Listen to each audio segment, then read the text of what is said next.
Je crois pas que ce soit une coquetterie pédagogique, hein.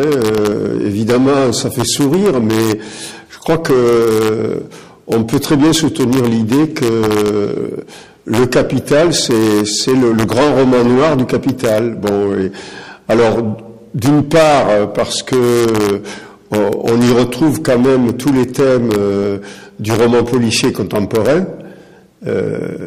Contemporaine du Capital, hein. Le Capital, c'est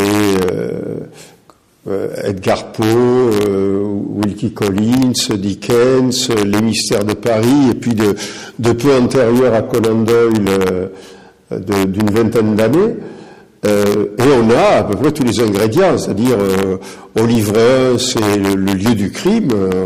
On est conduit dans les sous-sols, derrière la place tumultueuse du marché, là où s'élucide le mystère de l'extraction de la plus-value, avec une descriptive qui est à peu près l'équivalent de la descente aux enfers de Dante.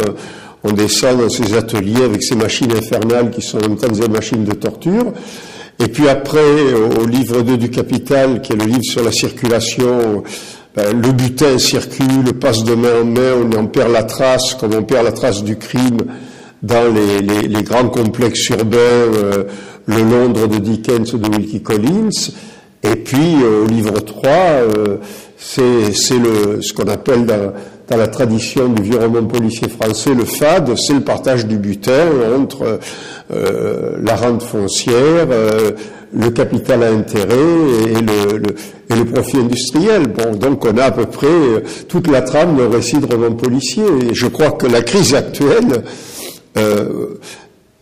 montre encore comment on peut mener l'enquête sur ce qui, au propre figuré, est quand même un véritable crime social.